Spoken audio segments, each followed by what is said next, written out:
This demand has translated into rising college costs. As a high school junior, I'm looking at prestigious institutions such as UPenn, Villanova, NYU, Fordham, and Boston University. On the other hand, my parents are experiencing sticker shock.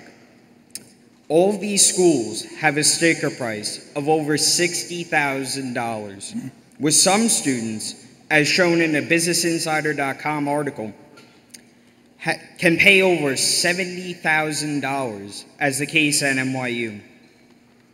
How will the average American family be able to pay this in the future? And more importantly, how do you two feel about this? Charlie?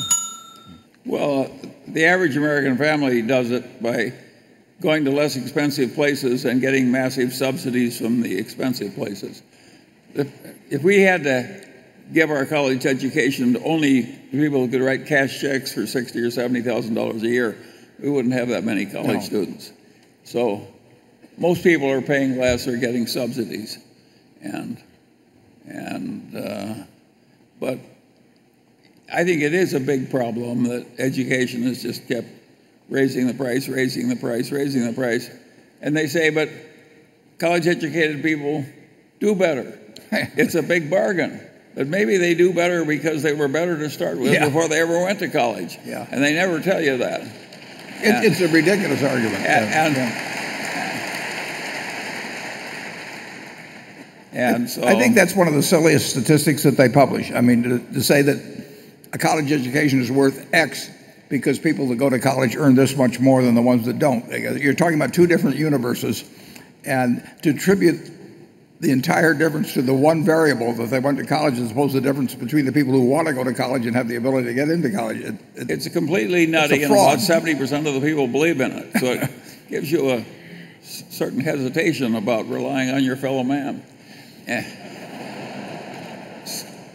So I think most people just have to struggle through with the system the way it is.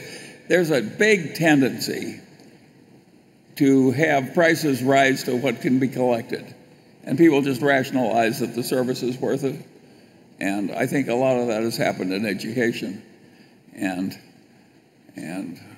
of course, a lot is taught in higher education that isn't very useful to the people who are learning it. And of course, all those people would never learn much from anything. So it's really wasting your time. And that's just the way it works. So I think there's a lot wrong. What I noticed that was very interesting is that when the Great Recession came, every successful university in America was horribly overstaffed, and they all behaved just like 3G. They all, with a shortage of money, laid off a lot of people. And the net result is they all worked better when it was all over with the people gone. And so this right-sizing is not all bad. I don't think there's a college in America that wants to go back to its old habits. But you put your finger on it. It is a real problem to look at those sticker shocks. It's like any other problem in life. You have just to figure out your best option and just live with it. We can't change Villanova or Fordham. They're going to do what they're going to do. And as long as it works, they'll keep raising the prices. And it'll keep working. Yes. And that's pretty much the way the system works. When it really gets awful, there's finally a rebellion. In my place in Los Angeles, the little traffic accident cost too much to everybody because of so much fraud in the chiropractors and some of the plaintiffs' attorneys and so on.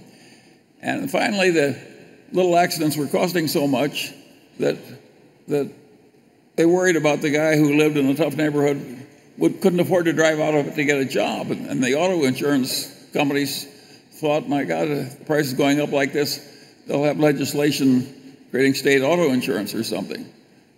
So the net result is they put the plaintiffs' attorneys to trial in every case. And that fixed it. And maybe something like that will happen in higher education. But without some big incentive, I think higher education will just keep raising the price.